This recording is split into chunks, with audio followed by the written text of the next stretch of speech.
Hello, everyone. Happy Saturday evening to you. The eve of NASCAR Cup Series racing. So, of course, Burnt Rubber Racing is back with our weekly Cup Series race preview show, handicapping, DFS betting. I am Henry John alongside Zach McAdoo at ZT McAdoo, the now newly crowned Twitch affiliate. Zach McAdoo, a little shout out there for you, buddy. How you doing? Been a good week for you, huh? Yeah, we made a whole $4 and some change on Twitch so far this week with ad revenue and subs. Yeah, shameless plug, twitch.tv/McAdoo316 if you want to throw me a follow, and if you're willing just to sub to me, go ahead. I mean, I try to stream every day, at least for an hour or two, yeah. Shameless plug there. Thanks, Henry, for leading. But before we decided to go live, he decided to bring up a point that what just happened in sports events. But I'm kind of mad now that he didn't let me finish what I was saying. So, yeah, let's get into it now. No, I was going to let you finish because you were like trying to start with this whole I like Mike Krzyzewski, Coach K thing. In case you don't know, Coach K just lost his last home game at Cameron Indoor Stadium with Duke. So he had to give a talk after. I didn't stick around for that. I don't need to listen to that guy. But the Cameron Crazies were crying. It was a glorious sight. I really enjoyed it, and that I think that's got me fired up to preview this race here. Zach is trying to say he likes Coach K. We're not even going to go down that path. You don't have an opportunity to speak on that. I don't hate Duke. I don't hate Bama. I don't understand why people do. That's my point. Okay, that's not NASCAR. We'll talk about that later. You need to talk to Flurry Sports' own Luke Reimer. He'll fill you in. Anyway, let's go to NASCAR. The Pennzoil 400 this week at Las Vegas Motor Speedway. It is a full racing weekend, too. The trucks in Xfinity have already run at the time we are recording. So a full schedule at Las Vegas this week. Zach, as we get set to jump into previewing this year, and I know we do have qualifying results that we can get to. We can look at the starting lineup and whatnot this week as well, just given the timing of the show. But we got to go back for just a second here and talk about last week at Auto Club. Going to be a little different here this week as far as package, as far as setup. You're downshifting from a wide 2-mile oval to one of the typical 1.5-mile intermediate oval tracks. File that away, those of you who like to bet and do DFS, because drivers that are strong this week with the new next-gen car at Las Vegas, they're probably going to be strong in a few other races this year because we've run a lot of intermediate tracks. But Zach, your overall thoughts last week in what was a very entertaining race, and obviously the thing that everyone is talking about is the fresh faces we saw at the front, right? Daniel Suarez almost gets a win. Austin Dillon finishes runner-up. Tyler Reddick. I'm sorry. It's going to come. You didn't want it to happen in California anyway. I know it's his home state, but he can do better. It's going to come. No. Unfortunate circumstances there. Dominant car otherwise. Eric Jones consistently in the top 5. Ricky Stenhouse consistently in the top 10. It felt like all day long. Finishes 10th. Is this going to carry over to this week? Is this going to carry over to the full season? Where are you coming down here on the parity, I guess, that this next-gen car is creating here out of the gates? 1 week. I don't want to say anything off of 1 week. But I'm hoping that this brings the parity that we want to see. When you have Daniel Suarez fighting for the lead and makes one mistake, and it costs him like that, it shouldn't have.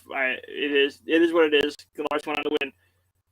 But back to my main point, like you have all these guys like Eric Jones. He was fighting up there. Suarez. You have all these other guys that we haven't seen up at these tracks.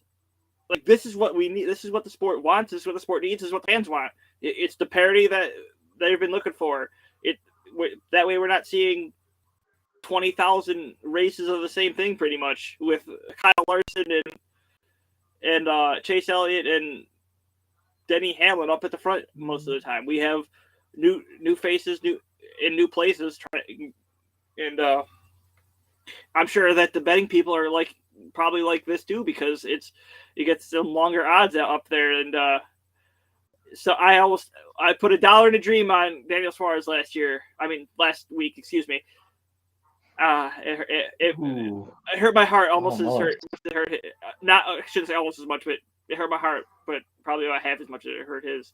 I don't know if you heard it on the radio, but where he was like, "Dude, I'm sorry." I saw the tweet as well. Yeah.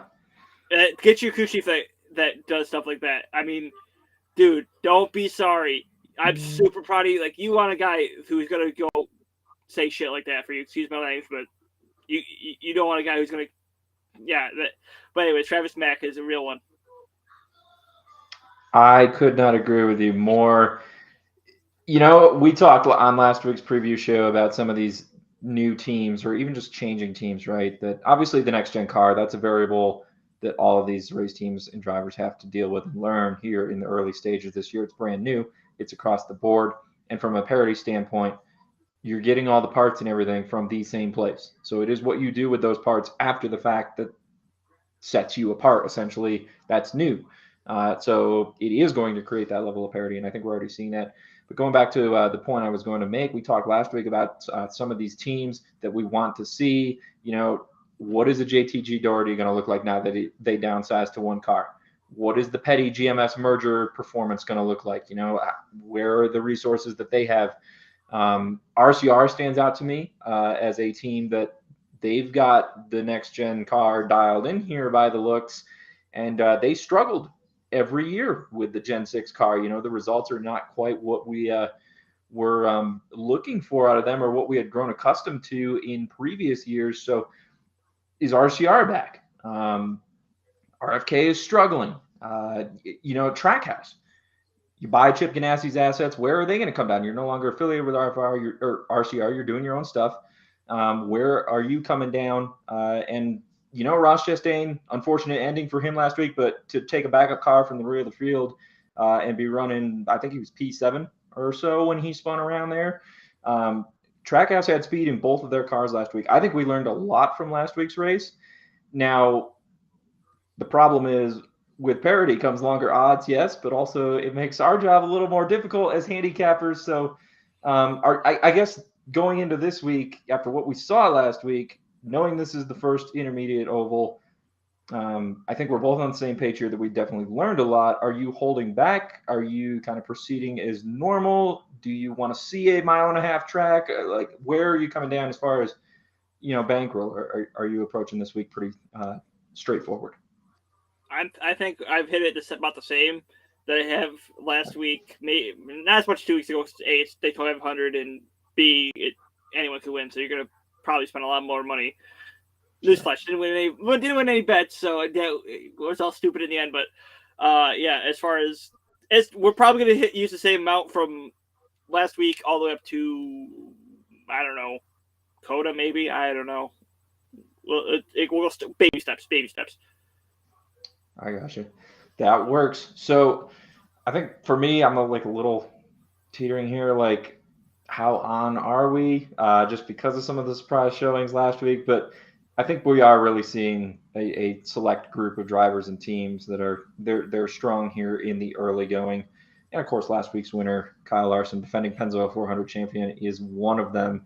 So you can't go wrong with him. Big surprise. He's the favorite this week. Let's jump into this race, Zach, and keep going along here. Las Vegas Motor Speedway. This is the 24th annual running of the Pennzoil 400. Now, Las Vegas, of course, added a second race in the fall a few years back. The South Point 400. It's a fun track. Last fall's race wasn't too great, but, you know, a lot of excitement, I think, has happened here over the years. It also hasn't been paved in a while. So as far as, you know, tracks on the circuit that are kind of driver tracks, and, you know, that level of speaking also changes this year with the new next-gen car and the parity we're alluding to.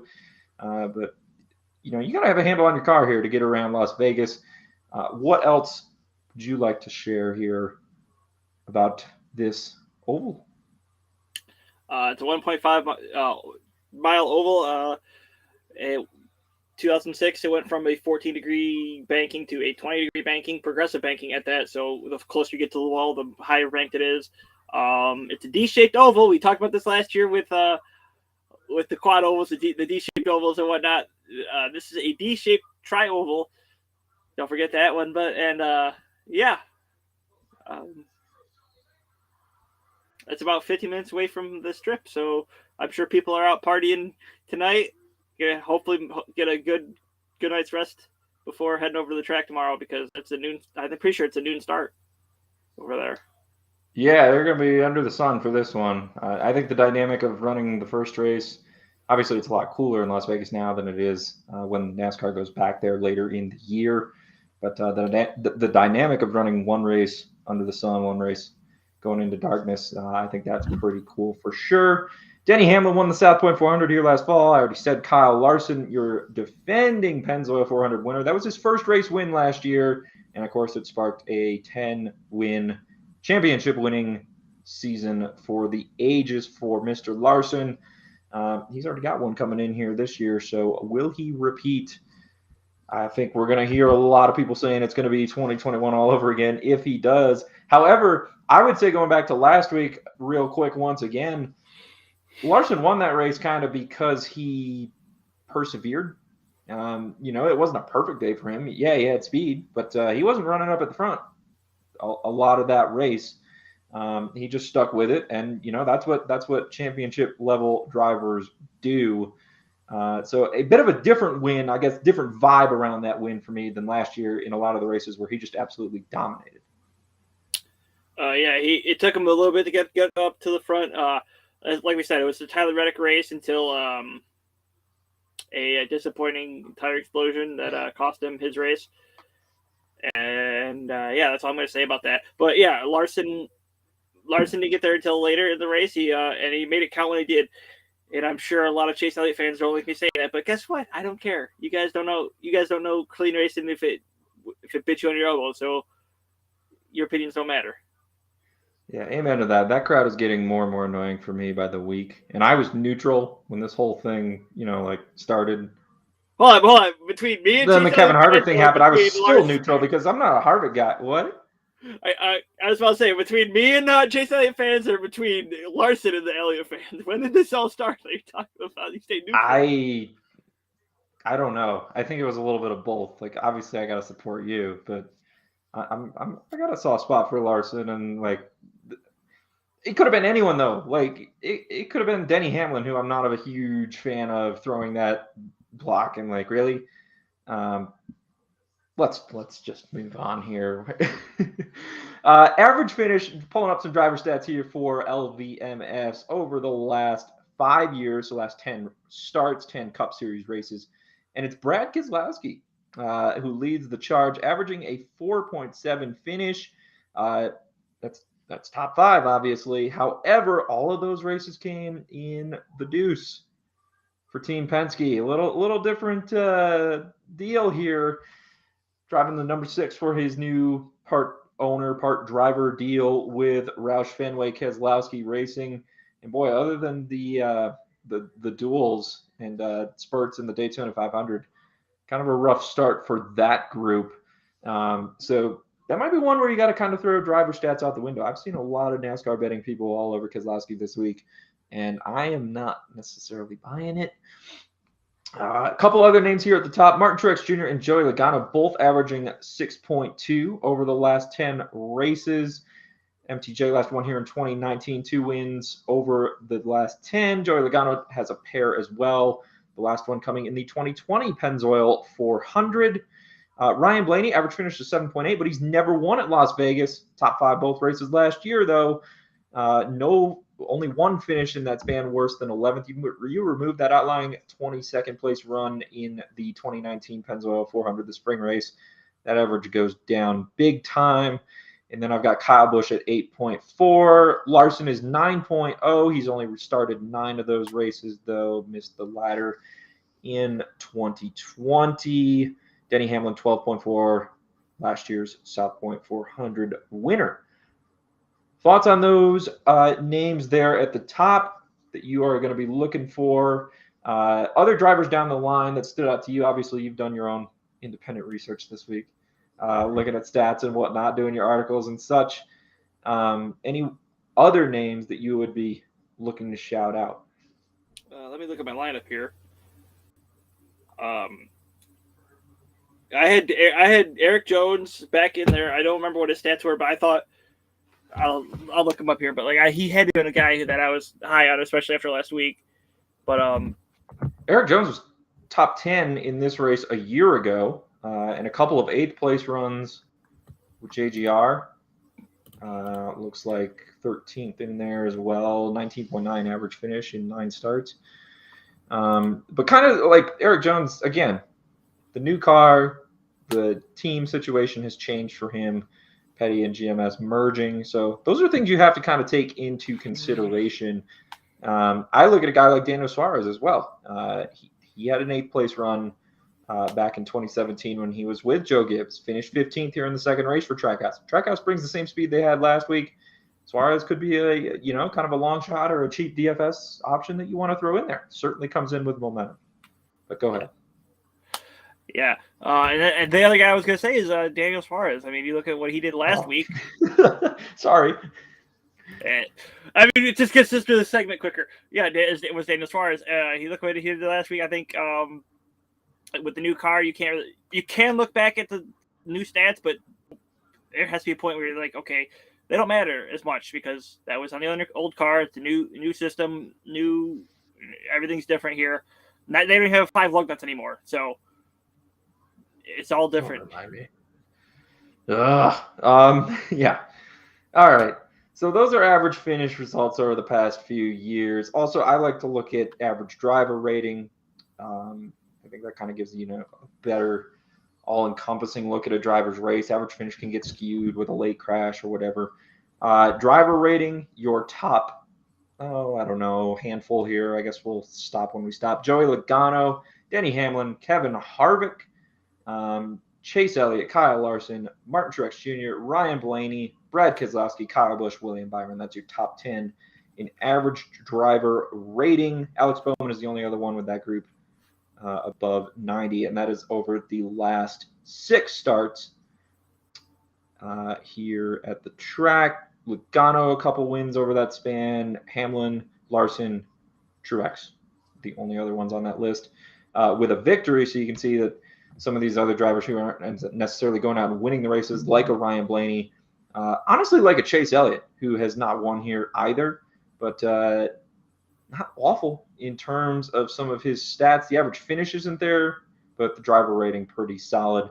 And so that's something else I think that you have to take into consideration when doing betting in DFS. So, Mr. McAdoo, are we ready to build our weekly DraftKings lineup here? We got 6 spots to fill between the two of us here.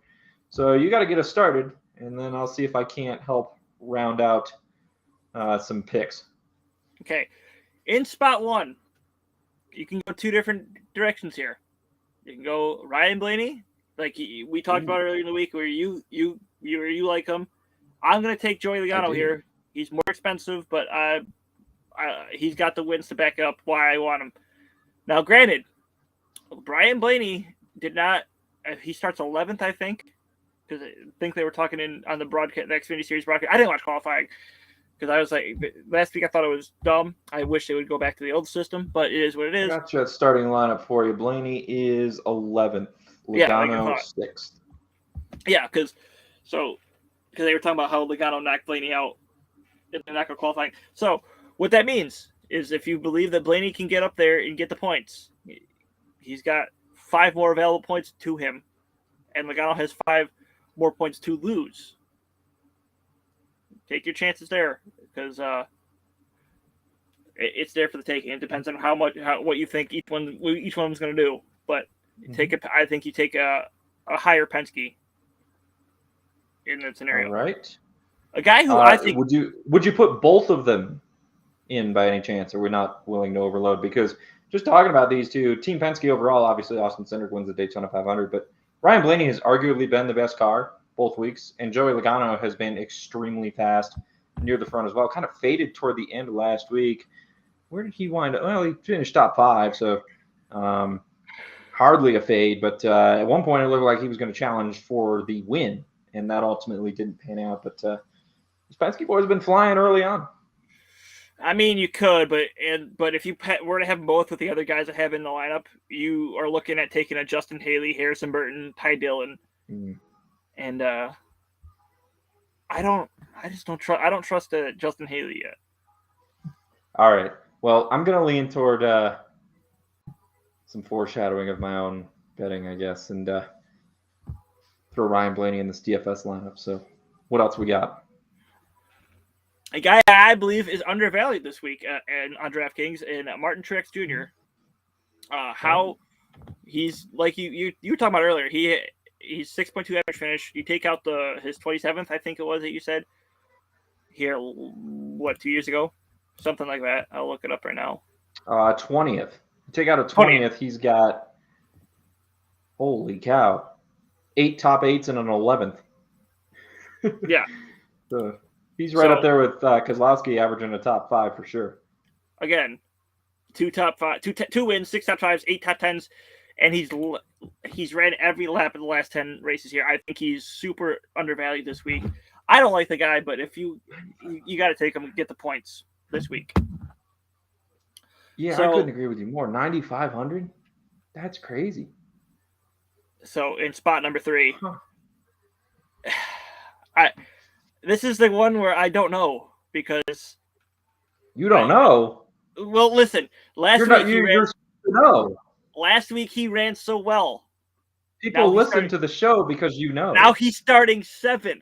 Now this is the part where you might take him out because he's starting 7th. Okay. The points aren't there. It's Tyler Reddick. Ran so well last year. He has an Xfinity Series win here. But the Highline works at Vegas. I'm just saying.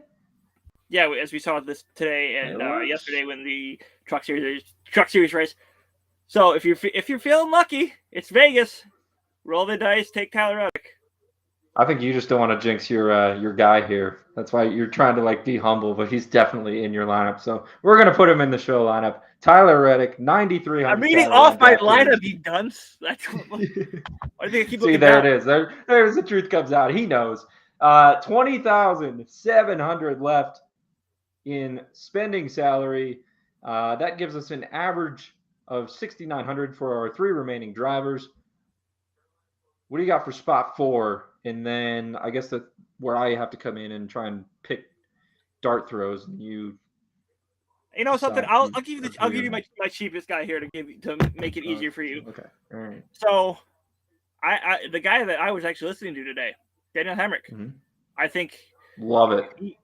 He 5,800 for a guy who came back from how many mistakes last week? They came back from either 2 or 4 last time. I don't remember, and they still finished 9th. That college game. 5 laps down.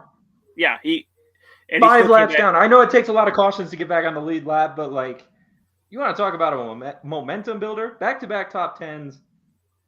Go ahead. I'm not going to steal your thunder. I just wrote about Daniel Heimrich as a long shot. So, yeah, like I said, Daniel Heimrich, he's going to get you the points. I feel like he's starting. I just 16th. I mean, the power's there for Colleague, so 16 to 16. So. Yeah, and I was dead wrong last week. We were talking about group betting, and I like Justin Haley in group 6 or something, and Heimrich was in that group. The 16 team for Colleague, much better oiled machine here in the early going of this season than the 31 with Justin Haley, even though Haley's the guy who's racing for points, racing for a championship. That trophy hunting team, they have come to play. I love Heimrich slotting into this lineup. Very dirt cheap, like you said. All right, so you leave me with almost 15,000 here left to work with. Let's see here. How much do I want to pay? So I'm going to start with a guy we already talked about. You know what? I'm not going to start with that guy. I am going to buck your trend just to potentially make you disagree with me here. And I'm going to start with a guy who qualified on row 2. And that would be Chase Briscoe. Because I think Chase Briscoe he's a player this year. He's got speed.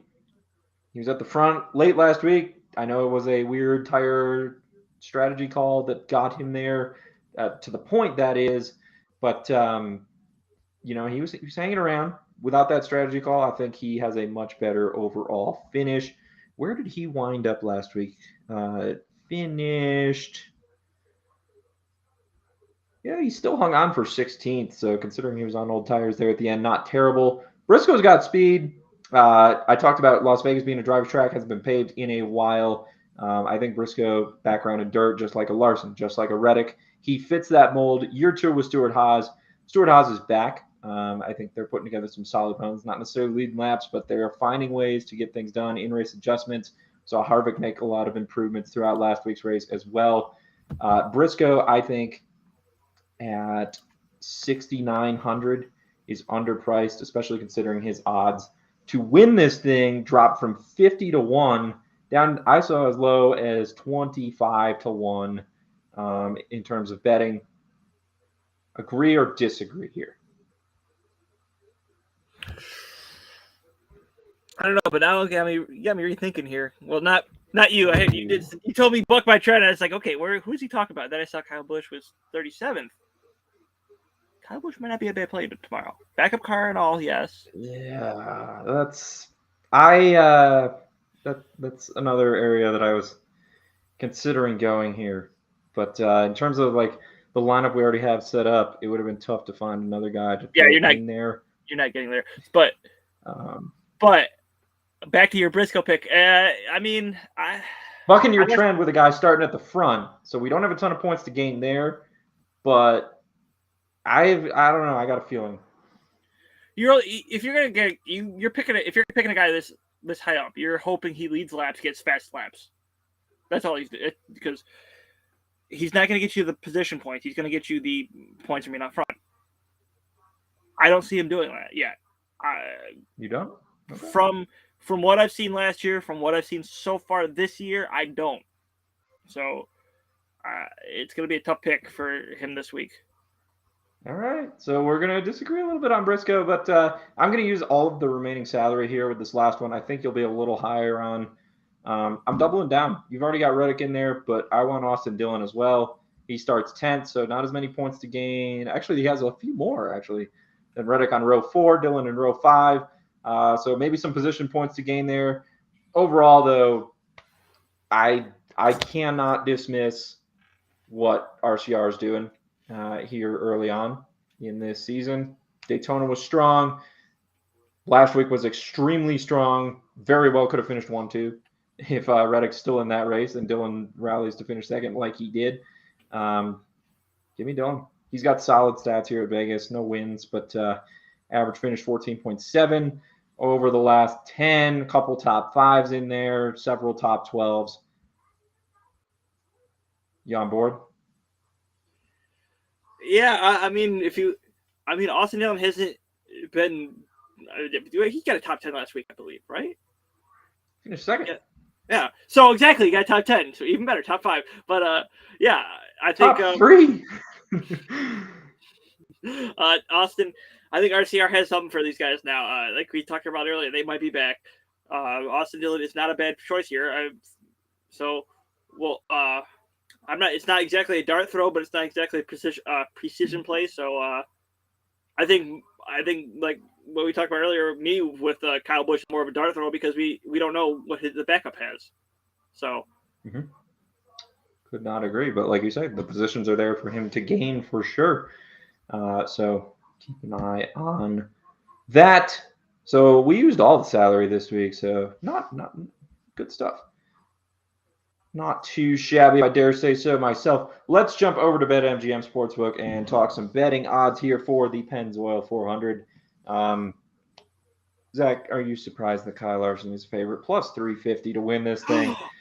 Minus money. You'd have to lay $1.10 to pay $1 on Kyle Larson to finish top 3.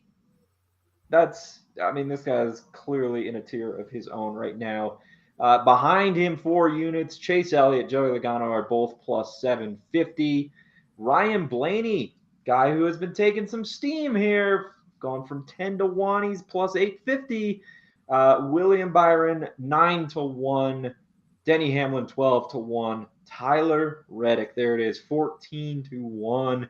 Zach, did you ever think the day would come this soon that Tyler Reddick would be among these 7 drivers with the shortest odds to win a race? Spoiler alert: we're not the only ones who think the breakout is near anymore. We've got a crowd, and I don't know if I like that or not. No, because it's just going to put more pressure on them, and when you put pressure on something, it's more likely to break. Let's see. Do they have it? No, they don't have it.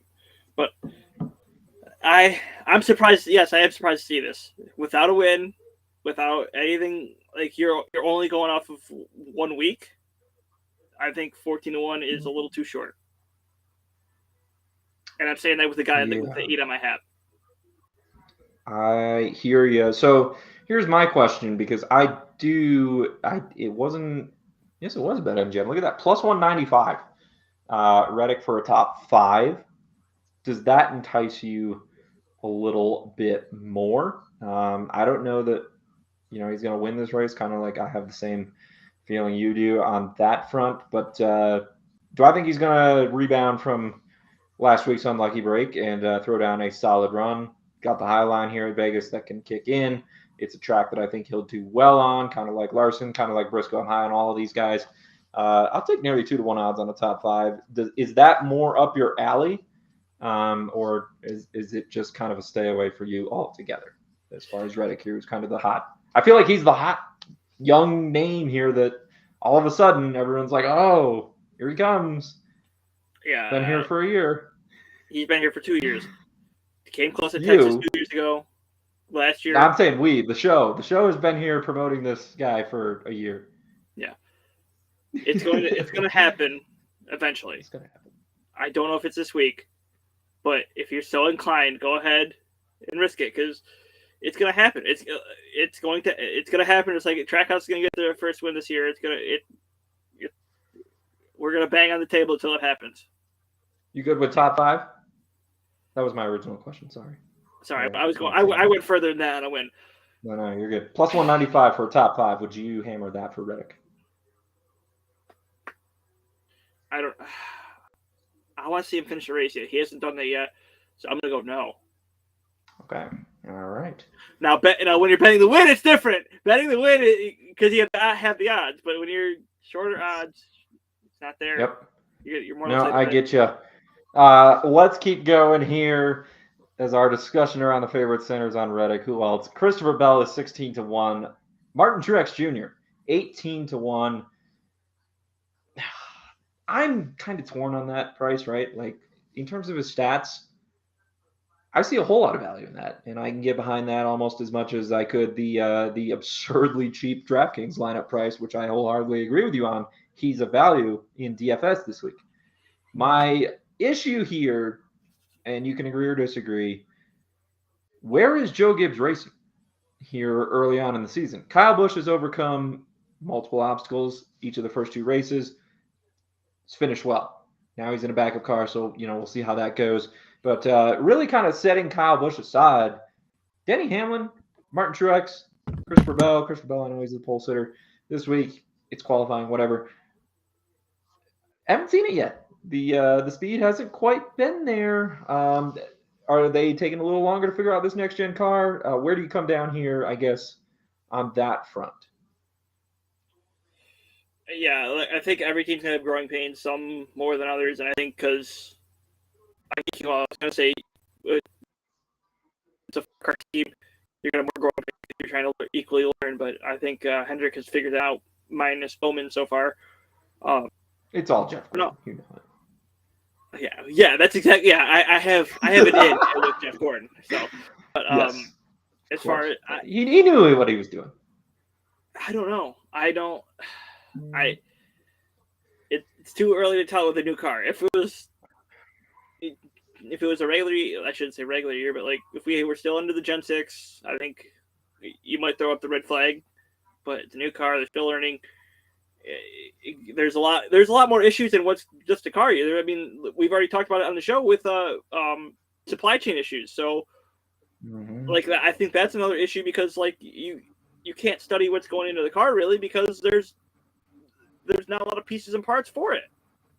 Yeah. All these teams have one backup car, so you can't wreck two of them in qualifying or you're screwed. Somebody's going to be without a ride or a damaged ride on Sunday. If we're talking about Joe Gibbs Racing at Las Vegas, Martin Truex Jr. stats in the Gen 6 car, I'd be all over 18-1 odds because I kind of want to see a little something here out of this Toyota camp.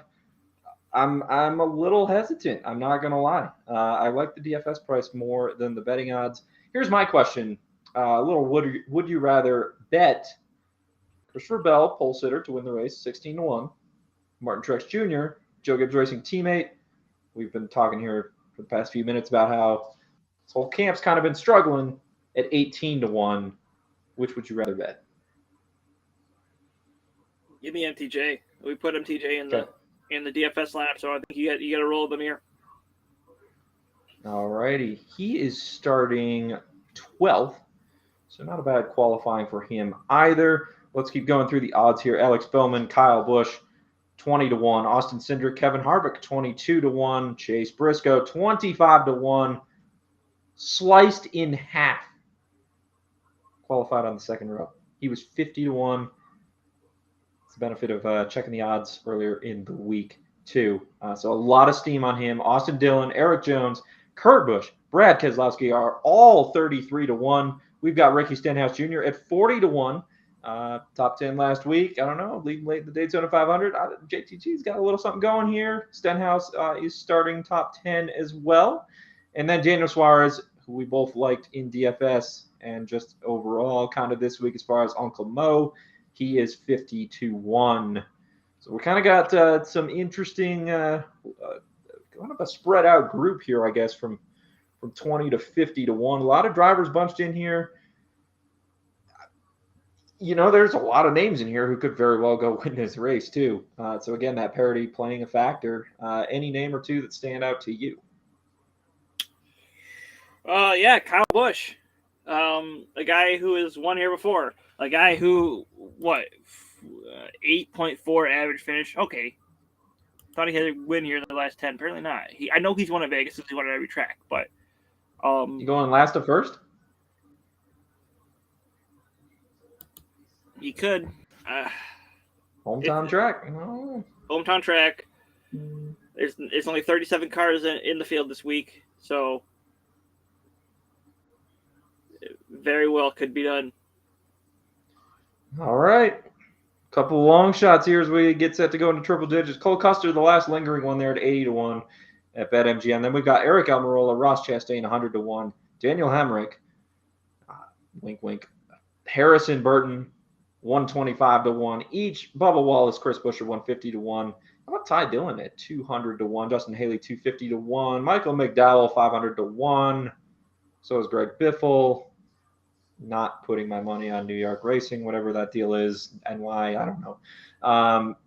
Dollar and Dream, where is it going? Wait, sorry. Cody Ware's 2001 this week. Did I see that correctly? Josh Bilicki in the number 77. He's there this week as well, 2001. A little better equipment. Is that the trick? If you're debating betting on Cody Ware or not, spend your money wisely. Just go sub to me on Twitch. Just give me your money. I was gonna say it's not Venmo. Just give it to him on Twitch. Twitch. Well, Twitch takes half if you sub to me, so Venmo's easier.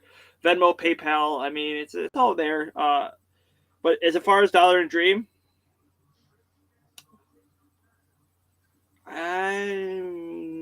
this is gonna hurt. I think this is gonna hurt you. I think Bubbles. Oh my goodness! I think Bubbles Wallace. Why? Tell me why. I think 2311 has got something for him this year, more than just Talladega and Daytona. Did you watch last week's race? Yeah, the equipment don't make the driver there, Zach. He still can't drive. One he week. Still can't drive. He's not a good driver. Sorry.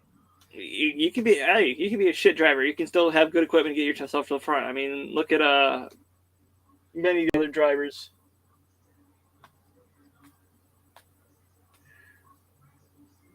You're looking around for drivers? I forgot. Everyone in this case is people I like. I have to look up over there to see goodness. who. Like Denny Hamlin. Denny Hamlin, I think, is a not so good driver. I'd rather put my dollar in a dream on Daniel Heimrich. I can't believe you left him hanging there. You can find him at 201 in other sports books as well. Double A, Eric Almirola. Hello, 100-1. Seriously? Let me pull up DraftKings here right now. Where's Eric Almirola? 70-1. FanDuel, 85-1. Value on Double A at BetMGM. I think Eric Almirola is my dollar in a dream. You got to pick to win this race. We kind of skipped over that in the favorite section. We teased mine though earlier on when we were doing DFS. I like Ryan Blaney, and I know the odds are moving on him, so it's not the same value that it was, but I could still get in there at plus 850. I truly think he's been the top car here these first couple of weeks. So I'm in on Blaney. That's my dinner. I'll go get it later. I live in Laramie. I don't have to worry about somebody coming and stealing it. That's another benefit of big Wyoming. I'm shopping around right now. I know what I'm going to say. Joey Logano right now. He's at plus 800 from what I bet. I'm looking around to see if he's still at plus 800 for the sports books here. He's plus 750 on BetMGM, so maybe don't look there. He's still plus 800 on DraftKings. Apparently, FanDuel doesn't want to work for me as I'm trying to scroll around here. Joey Logano is plus 800 on FanDuel. Caesars. Do I go get that? I'll keep talking so you can go get it. No, go ahead. Let's see. Got to sign into Caesars.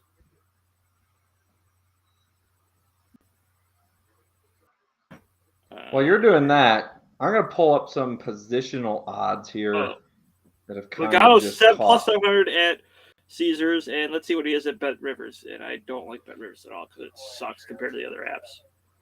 Position odds that have caught my eye. Maybe I shouldn't read them though now because then you're not going to be paying attention.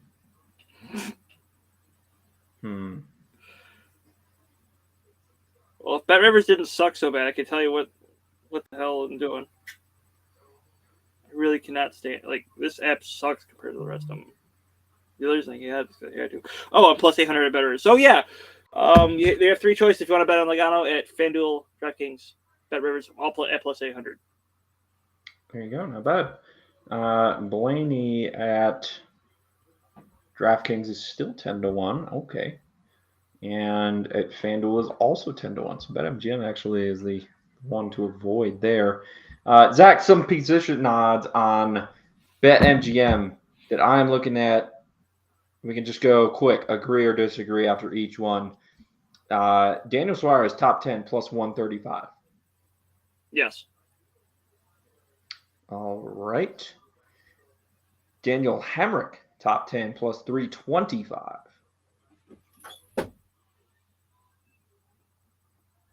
Leaning no. Okay. Let's see here. I've got Kevin Harvick, top 5, 3-1. Yes. All right. I have got Joey Logano, top 3, plus 190. Yes. Ryan Blaney, top 3, plus 210. No. Rude. And let me find one more.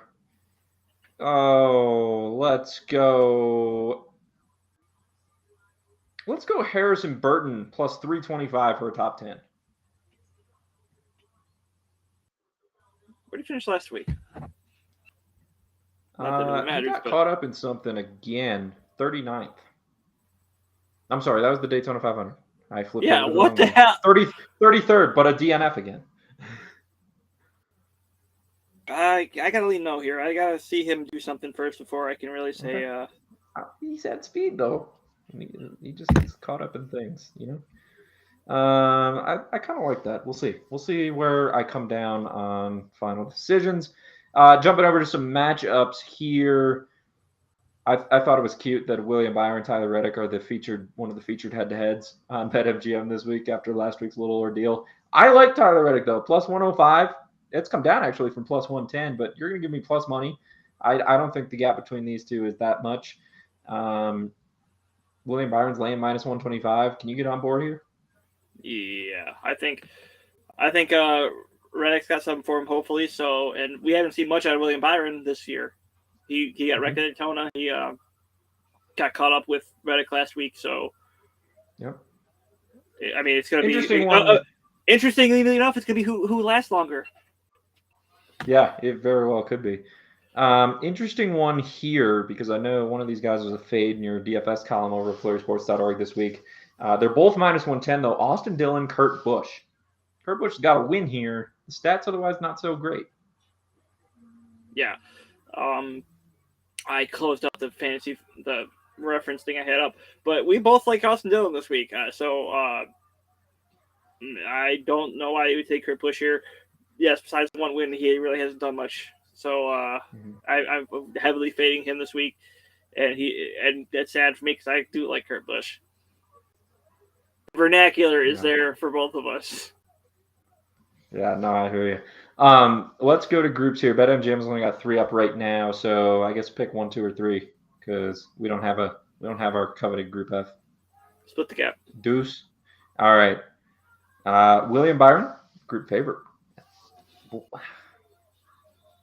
Surprising doesn't make sense to me. William Byron plus 190, Tyler Reddick plus 270, Denny Hamlin plus 280, Kyle Busch plus 350. I guess I get it with Busch, given he's starting at the rear. But the other two, to have William Byron that much of a front runner, that don't make a ton of sense to me. Who was the second one again? Reddick, 270. I also think it's insane to be looking at a group here where Reddick has shorter odds than Denny Hamlin and both Kyle Busch, honestly, even though Busch is starting at the rear. Like, that's how much the market is moving on Tyler Reddick right now.